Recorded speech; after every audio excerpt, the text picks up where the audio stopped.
Hey there, everyone. Will Dupree here in the KXAN Live studio. We are awaiting a virtual news conference to begin with the Williamson County Elections Administrator. His name is Chris Davis, and he's going to be talking about preparations for the November 3rd election, increased pay for the people who are working at the polls this time around, as well as what people need to do to get ready for the vote ahead of that election. So please bear with us. We are expecting this news conference to get started here shortly. As you can see, a lot of different reporters are joining this virtual process. So let's take a listen again as the Williamson County Elections Administrator gets this virtual press conference underway.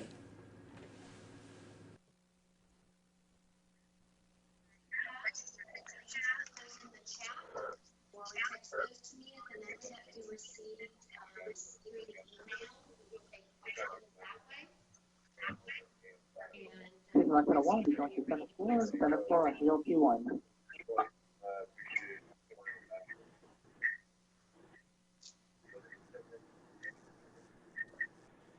Hi, Matt. Oh, Manita. Okay, there we go. He muted.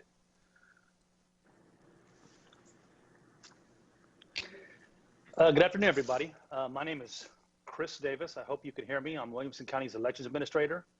If you can't hear me off the bat, let me know. But based on our test, I think we're good to go.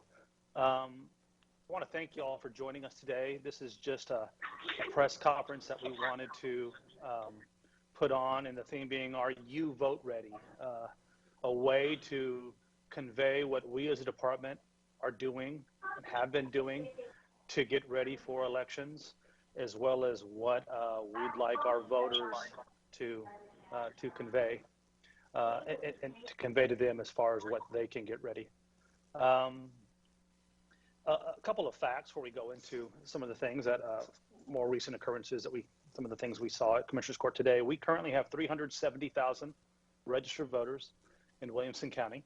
That number is constantly increasing. A lot of folks are mailing in their applications to register to vote, walking them in. We're quite busy with that increase, and we expect to see those folks. We expect to see those folks continue to register to vote up to the deadline. The deadline is October 5th.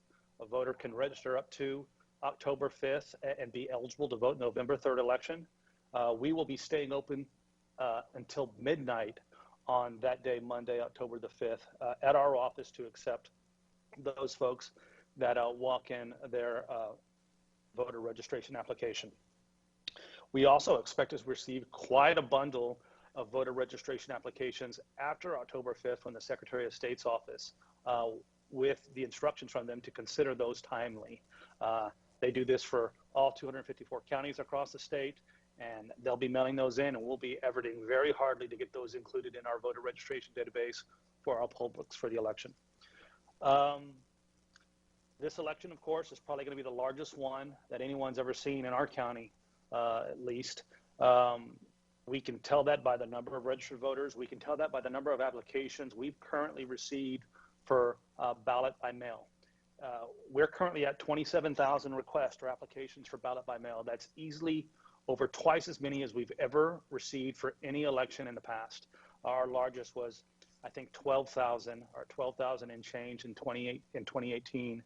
We're at 27,000, and that's constantly growing. We're seeing a lot of new folks that are applying for ballot by mail for the first time, be they folks age 65 or over that have traditionally voted in person in the past and have decided, possibly due to the pandemic, to vote by mail this time. And in aid of that, we've set up a website application off of our website to aid folks that apply for ballot by mail, to check the status of their application for ballot by mail, to check when we've sent them their ballot, and for the lion's share of the folks that have applied already so far, our first mail drop is scheduled for this Thursday, October 1st. We will be mailing the first batch of domestic ballots by mail to these voters. They can check after they've completed and returned them the status of the receipt, whether we've received them back or not, and they'll also ultimately be able to check to see if their mail ballots have been accepted or rejected by the early voting ballot board. It was a way to kind of stem the tide that we've been seeing of A lot of phone calls, mail, email, folks walking in wanting to know if we've received their application, when's the ballot going out, and certainly those kind of calls that we be getting if we've received their ballot. A lot of folks have concerns about the service level at USPS, the Postal Service. We're starting to see return ballots already from our overseas and military voters. We had to get those out relatively recently, 45 days out before the election. So a couple Saturdays back, I believe. And we're already starting to see those come in. So it looks like USPS is doing their job and giving priority to election mail, as we've been told they will. The governor has extended the early voting period from what would be 12 days to 18 days. So the early voting period begins on October 13th, a Tuesday, and goes through October 30th, a Friday. 18 days of early voting, where in our county, we intend to be open all 18 days for early voting in person. 7 a.m. to 7 p.m. will be the voting hours for all of those days, except for the 2 Sundays. The 2 Sundays will have voting from 1 p.m. to 6 p.m., but a robust presence across 19 early voting sites throughout the duration of this extended early voting period. Our goal is to convince as many folks as possible that either traditionally or have always wanted to vote on election day, convince them to take advantage, if they are indeed going to vote in person, take advantage of these 18 days across 19 sites in the county where they can vote in person. Traditionally in elections like these, we've seen about a 2-to-1 ratio of in-person voting, 2 folks voting, early voting for every 1 on election day. We want to increase that ratio towards early voting, where we can have a majority of folks already vote and take advantage of that time. We're still going to see long lines on election day because it's a presidential election, and folks, for whatever reason, may wait on that day. We're telling people to expect lines on election day at the 57 election day vote centers that'll be in place in the county. There may be lines the first couple of days of early voting on the 13th of October, the 14th of October. In 8 of those lines, voters will be able to check, as they have for several elections now in our county, check on the wait line times at these polling places, be they early voting or election day. Our poll workers are trained and will continue to be trained to give very rough estimates of the wait times at their places and update them regularly. We have an online map that a voter can check with their phone, particularly if they have location services enabled. The app will be able to tell where they're at, show them the closest polling places, and through red, yellow, green icons, show them how long the estimated wait time is. And we feel, and we've seen it in the past, it gives voters informed choices that they can make as far as where to go and commit to voting. We think that's going to be helpful. Part of the governor's resolution that extended early voting also allows now a voter to walk in their ballot that we've mailed them, walked it back into our office. And there have been quite a few folks that have expressed an interest in doing that due to how they feel, their feelings of maybe not getting robust service from the USPS. They're able now to do that, walk that ballot into our office as soon as they receive their ballot and complete it. Before this suspension of the part of the election code, the law reads that they can only do that on election day. But the governor has suspended that part of the law, and now those voters can walk their ballot back into our office, and only our office, as soon as they've received their ballot and completed it. And we will safely log that receipt. They'll have to present their a photo ID, sign a signature roster, and we will secure those ballots for processing at the early voting ballot board like we would any of the mail ballots that we receive through the mail. Let's talk about some of the things that happened today. Today was a pretty busy day for us in terms of Commissioner Court agenda items, and I appreciate the staff and the other departments that helped us prepare for that. I guess of largest note, and it was really good news, is the court agreed to accept an award for this from the Center for Tech and Civic Life an award that we can use to really enhance the safety of in-person polling places and just the general administration of elections. The amount of that award was $263,644. And it was extremely welcome. The very next item after accepting that award, the Commissioners Court agreed to increase the polling place election worker wages by $3 per hour across the table. We're hopeful that while we have been relatively successful in poll worker recruitment for early voting and for Election Day, we still have spots to fill across our early voting sites, where we intend to have a whole host of folks that will need more than we probably would need in a normal election in non-pandemic times. Early voting workers, supervisors and clerks, Election Day judges, alternate judges and clerks. We intend to staff with some more folks at a site, and we hope that increase in hourly wage will aid us in filling in those gaps that we may see across the board. We're getting a lot of applications from new folks that are essentially volunteering, although they're being paid, to work as an election worker, and we're doing our best to get those names to the party so they can be placed as clerks. Inevitably, we may see some vacancies pop up at the last minute, those last minute no-shows, either at some point during the 18 days of early voting, but really during Election Day, where we're going to need full staffs at all of our 57 sites. And in aid of that, the Commissioners Court has led departments to a volunteer program in county departments where employees in departments can enroll to be kind of standby poll workers on Election Day. It's our hope to have a very significant pool of emergency poll workers that will be trained by our staff, and then on Election Day be ready to leave their county job from their department for that day and be placed in an Election Day polling place if the need arises. It's something that we've never tried before, but if we've seen anything from really March in the county is that the Williamson County departments have really gone above and beyond and volunteering their time and their effort to help with the general effort in getting through a pandemic, and a lot of departments are chipping in, and we just can't say enough about the thanks that the HR department, the audit department, the Commissioners Court have done in leading these departments and considering lending their employees to us for Election Day. So we're very hopeful in that. Our vote center locations, the 57 of them were approved today. Our poll worker, as far as our judges and alternate judges, were approved today, as well as essentially the joint election. This joint election is not only the election for president,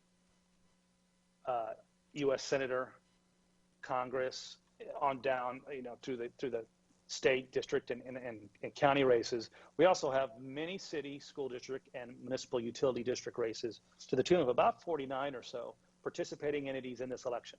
Several of these entities, you may know, were originally scheduled to have their elections in May and opted to postpone, once the governor allowed them to postpone, their elections to November. It makes for an incredibly long ballot, really, for any voter. We have sample ballots on our website. Any voter that lives in Williamson County can look up their specific ballot style. We also have, if you want to see the length and the extent of all the entities participating in this election, we have what we call a newspaper or composite ballot, which is a 3-page, 11-inch by 17-inch, 3-page PDF set of all the races that are going to be on the ballot across all the ballot styles. And I think it's helpful. It's a helpful illustration to see just the magnitude of this election, by far the longest that we'll ever see. Compounding matters, and where we stand today, this was to be the first general election without a straight ticket voting option. And that's how we planned and programmed this election. It inevitably means a voter was going to be taking more time in front of their voting terminal at a polling place. Right now, where it stands is let me back up. Friday, a federal judge in Laredo ordered in a lawsuit to reinstate straight ticket voting on ballots in Texas. And yesterday, the Fifth Appeals Court, or the Fifth U.S. Court of Appeals, granted a stay to that order. So we're kind of in limbo right now, waiting to see if what we understand is the temporary stay becomes a more permanent stay in a couple of days. We've got our machines, the voting machines that we're using for in-person voting during early voting and election day. The programming is set and ready to go. We've already had our public logic and accuracy test where we actually prove up that the programming works and that the selections that a voter makes are the actual results that are reflected by those selections during the tabulation stage. And we're currently preparing machines without the straight ticket voting option. If this were to change, it would probably necessitate a new public logic and accuracy test. And as y'all are well aware, the window is closing for us. We've got to have machines ready to go and deployed well before that first day of October 13th, first day of early voting. Well, we'll wait and see what happens. We hope to have a resolution to this before the end of the week where we can determine what route to go with our in-person voting.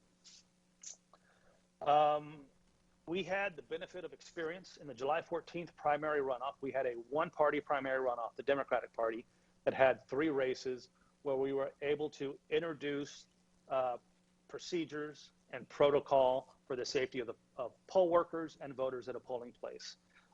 It's really well reflected by a 2.5 minute YouTube video that we have on our front webpage that Connie's office and her excellent staff and multimedia team put together in English and in Spanish that really details the precautions that we have in place for poll workers, the social distancing expectations of machines and voters, the PPE that we deployed and have in place, and the offering or the reminding of voters that we offer and have always offered curbside voting at these places.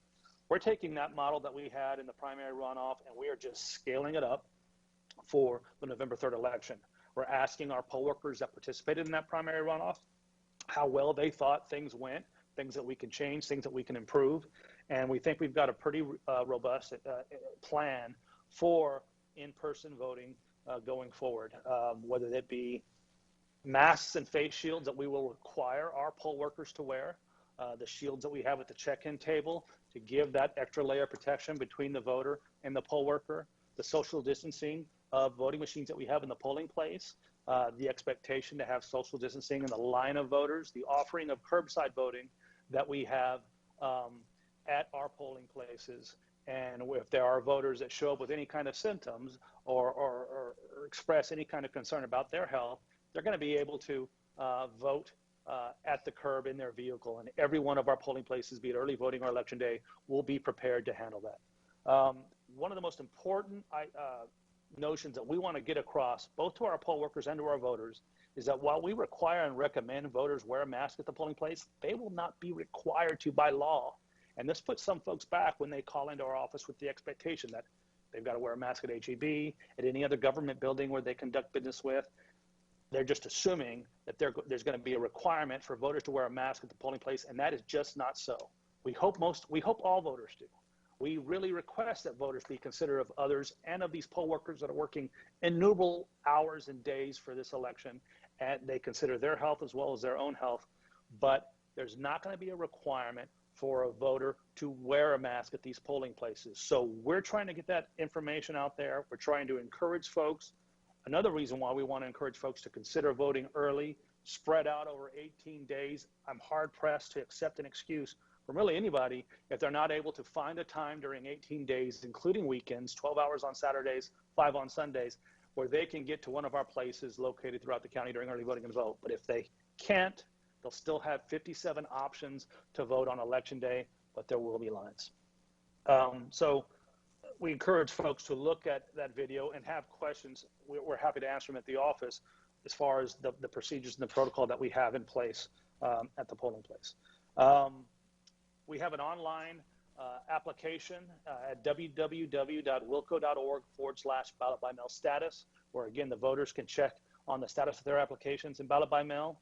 With the upcoming voter registration deadline, we have an address of www.wilco.org/voter info, where folks can check to see and confirm that they're registered to vote.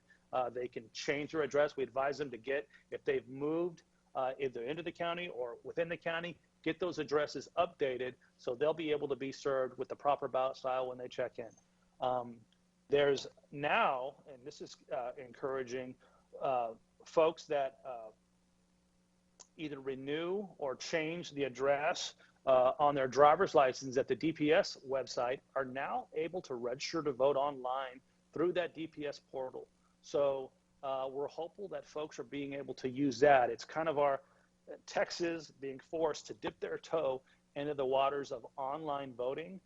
We've seen quite a few registrations or address changes come through the DPS system to our office through that way.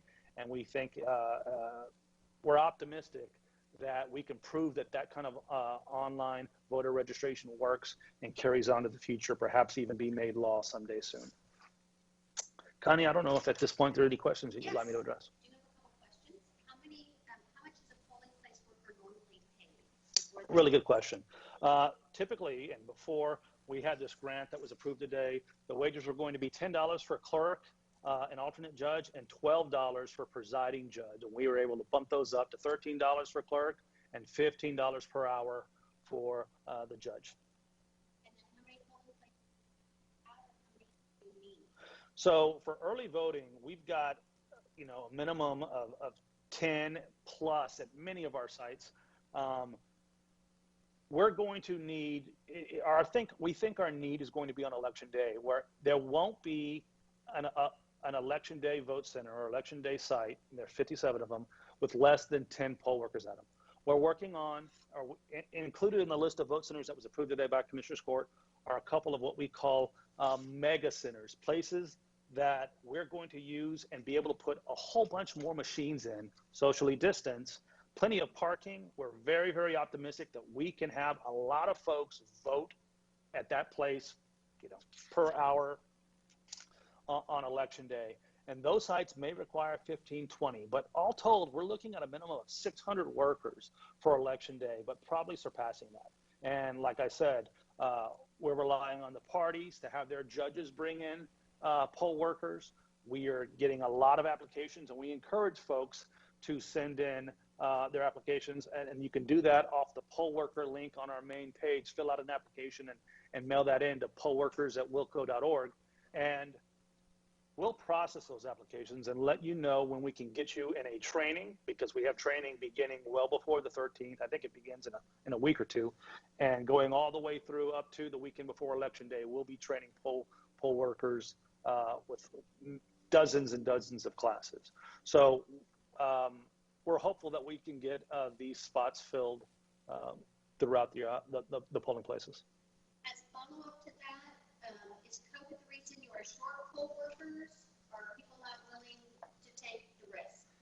That's our assumption, yes. And given that the demographic for the typical poll worker is one of retired age, they've been very reliable. Some of our best poll workers are, age 65 or older, and that is, I think, we'd all agree, one of the more susceptible populations in the pandemic. So some of them have expressed just an unwillingness to risk it for this poll worker, for working in elections. And we understand that.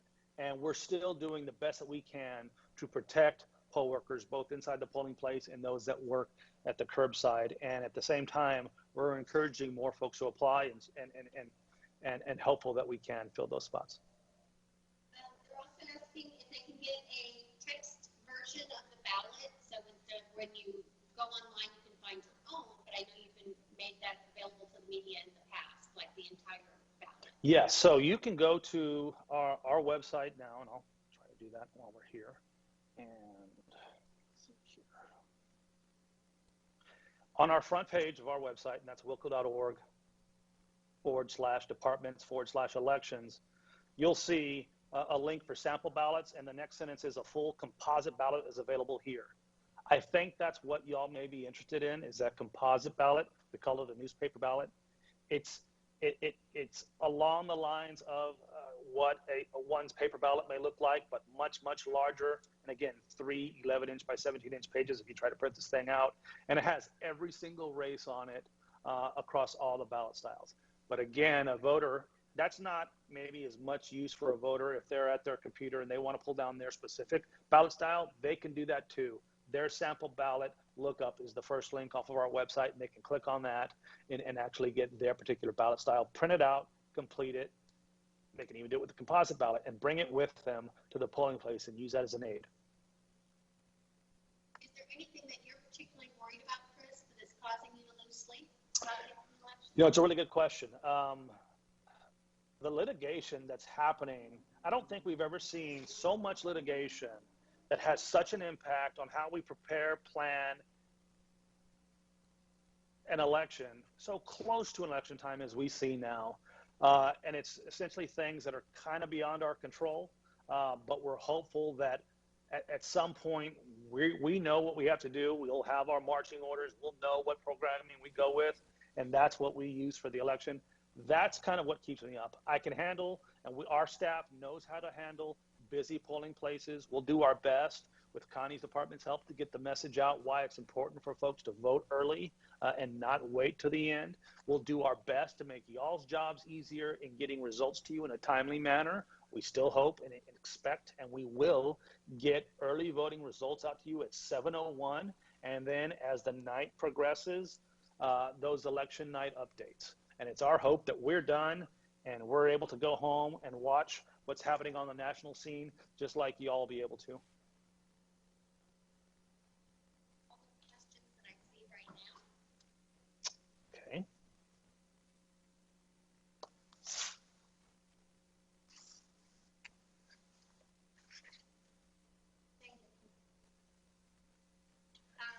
Richard's just saying the composite ballot is not good for text. I'm not sure what that means when they say it's not good for text. Okay. Sure. But I think that's good. I don't see any other questions. Thank you all so much for participating. We appreciate it. Thank you.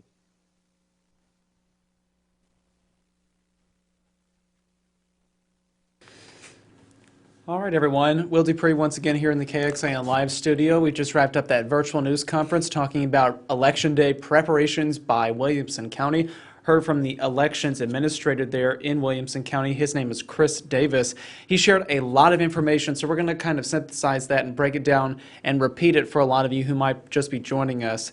So today at Commissioner's Court in Williamson County, they approved several things that they're hoping, the county at least is hoping, can fill some vacancies for poll workers. So they're going to be increasing wages by $3 an hour, and that will raise it to $13 an hour for a clerk and $15 an hour for a judge. If anyone would like to apply, you can go to the Williamson County Elections page, and that is wilco.org/departments/elections, and you can apply right there to be a poll worker. What they're hoping to get by Election Day is a minimum of 600 poll workers, because they are expecting quite a large turnout. It is a presidential election, of course, and that always raises people's interest and desire to get out there and vote. So if you would like to work in Williamson County at the polls, either on the early voting days or on Election Day itself on November 3rd, you can apply online. Pay is going up for this particular election, and that was approved again today by the Commissioner's Court. Also of interest, the county has now 370,000 registered voters, and that number keeps climbing. The last day to register to vote for the November election is coming up soon. That's on October 5th. Williamson County says that it will be staying open till midnight on October 5th to accept any applications that are walked into their office there in Georgetown. If you'd like to mail it in, you need to do so as early as possible. Again, October 5th is the deadline to register to be able to vote on Election Day on November 3rd. Williamson County has also seen a record number of requests for people wanting to receive their ballot by mail. Excuse me, I got those words mixed up in my mind there. So they received a record number of requests for ballot by mail, more than 27,000 at this point. That is twice as many, the elections administrator said, as their previous record. And if you would like to apply for that, that deadline is coming up as well.